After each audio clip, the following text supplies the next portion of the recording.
लीला जो भगवान ने करी है, जो परब्रह्म परमात्मा ने करी है, मैं कहता हूं आपको साधक होना। इसलिए हमें नोक झोंक करने की कोई आवश्यकता नहीं। साधक वही है श्रद्धावान। राम हुए हैं या नहीं हुए हैं, कब हुए हैं, इन बातों में समय व्यर्थ न गवाइएगा। इस राम ने क्या क्या करके आपको दिखाया है वह देखिएगा और उसे जीवन में उतारने का प्रयत्न कीजिएगा। एक महानतम व्यक्ति, एक महानतम सत्ता, सर्वोच्च सत्ता जिससे बढ़ के और कुछ नहीं है, वह इस धरती पर इंसान बन के रह गया है। पत्नी के प्यार में रोया है, पिता की आज्ञा का पालन किया है, एक शिष्य बना है, एक सेवक बना है, एक भाई बना है, एक पुत्र बना है, एक बाप बना है। इतना कुछ बन के एक नरलीला करके चला गया है। क्या ये अनुकरणीय नहीं है? क्या ये सराहनीय बात नहीं? हम तुच्छ हैं तो अपने आप को महान व्यक्त करने की कोशिश करते हैं। वे महानतम हैं और अपने आप को एक छोटा सा एक इंसान, मामूली इंसान बना के तो चले गए।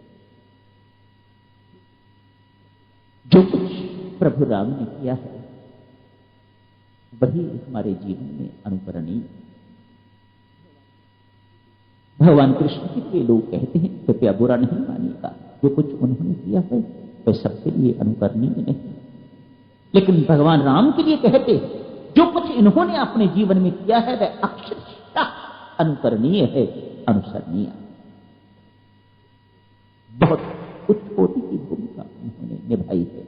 तभी संत महात्मा ठोक बजा के कहते हैं, राम आप जैसा ना आपसे पहले था, ना अब है और ना ही कोई होगा। अपने जैसे आप ही हैं, ऐसा संत महात्मा ठोक बजा के प्रभु राम के लिए कहते हैं।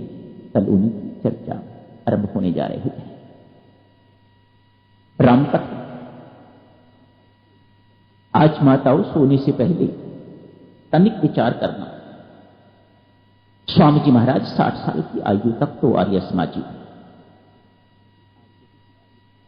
आज के किसी आर्य समाजी को कह के देखो आप राम कथा पर, रामायण जी पर चर्चा करें, कभी नहीं करेगा। स्वामी जी महाराज ने कितना साहसपूर्वक काम किया है, कितनी आलोचनाएं सही होंगी, लेकिन राम कथा नहीं छोड़ी। कोई कारण हो? स्वामी जी महाराज कोई साधारण व्यक्ति नहीं, 60 साल की आयु तक वहां रहे हैं आर्य समाज में और आर्य समाज की स्टेज से रामायण जी पर करते रहे हैं, राम कथा करते रहे हैं। स्वामी जी महाराज की ख्याति, उनकी प्रसिद्धि राम नाम से तो बाद में, लेकिन पहले इससे उनकी राम कथा सुनने का बहुत आनंद आता है। मंत्र मुग्ध कर देते हैं स्वामी जी महाराज। ये आर्य समाजी भी कहते और दूसरे लोग भी कहते, जब वे राम कथा करते हैं तो व्यक्ति मंत्र मुग्ध हो जाता है। कोई कारण होगा क्यों उन्होंने राम कथा ही चुनी? ऐसा तो नहीं है कि उन्होंने वेदों का अध्ययन नहीं किया। गीता जी तभी रची इस वक्त वो आर्य समाज में थे। गीता जी पर क्यों नहीं प्रवचन किए उन्होंने? वेदों पर क्यों नहीं प्रवचन किए उन्होंने? उपनिषदों पर क्यों नहीं प्रवचन किए उन्होंने? लिखे हैं लेकिन प्रवचन नहीं किए। प्रवचन उन्होंने रामायण पर ही किए। आप उनके जितने भी चित्र देखते हैं सामने कटआउट है, उनके हाथ में रामायण ही पकड़ी हुई है।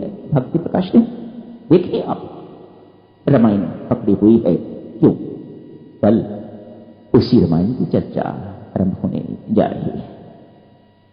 मानो स्वामी जी महाराज के को भी प्रभु राम का व्यक्तित्व जो है मर्यादा पुरुषोत्तम है, परब्रह्म परमात्मा है, तो कुछ मर्जी कहें।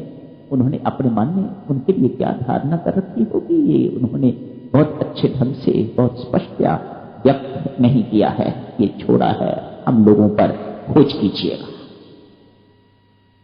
ढूंढो वह कौन है, खोज कीजिएगा, ये हम पर छोड़ा हुआ है। लेकिन इतना व्यक्तित्व, इतना ऊंचा व्यक्तित्व उनके मन को भाया होगा, तभी उन्होंने राम कथा करनी जो है आरंभ करी होगी। तभी उन्होंने वाल्मीकि रामायण इतनी मोटी मोटी ग्रंथ हैं, कितने सारे, उनको एक छोटे से ग्रंथ में रख दिया, बना के रच दिया। इतने छोटे से ग्रंथ में 600 पृष्ठ का ग्रंथ बना के हमारे लिए रख दिया। बस यही है सब कुछ, पढ़िएगा इसे। प्रभु राम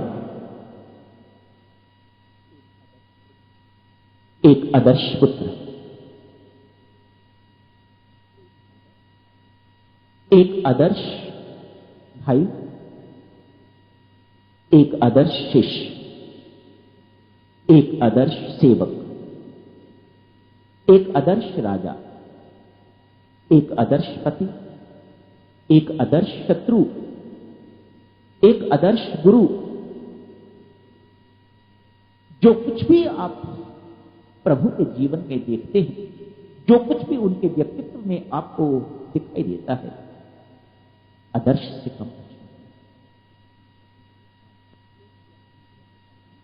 एक व्यक्ति होने पर भी, एक व्यक्ति अवतरित होने पर भी, एक व्यक्ति की भूमिका निभाते हुए भी उन्होंने किसी मर्यादा का उल्लंघन नहीं किया।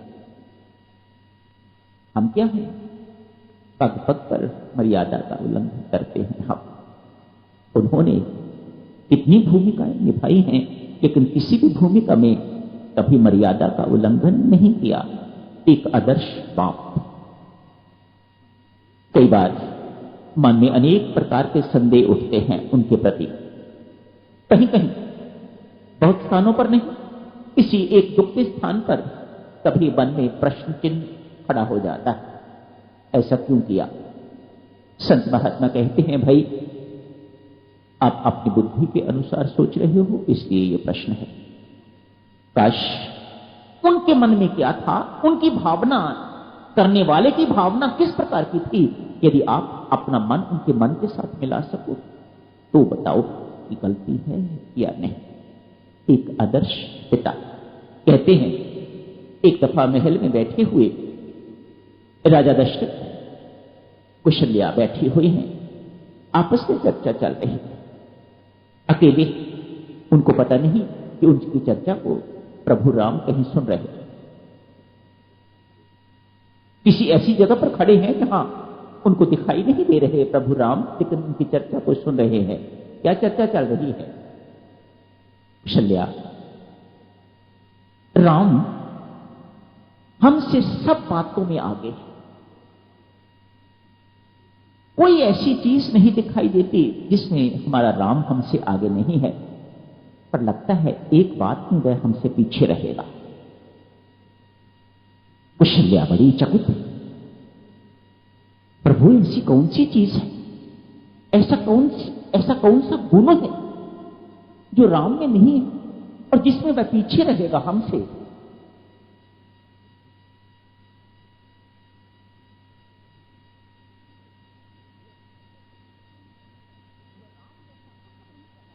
वह राम जैसा पुत्र नहीं पैदा कर सकेगा। ये बात भगवान राम ने सुन ली। तत्काल वन में ठानी।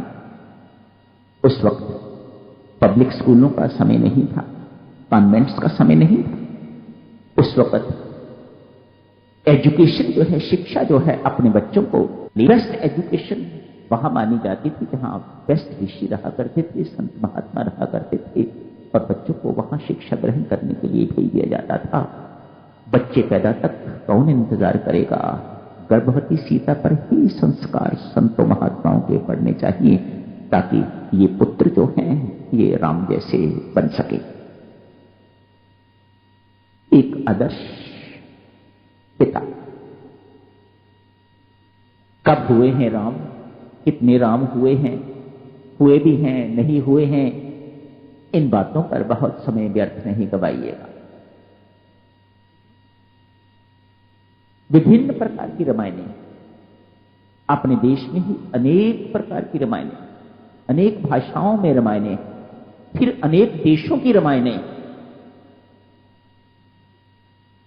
मानो कितने ही राम हो चुके होंगे।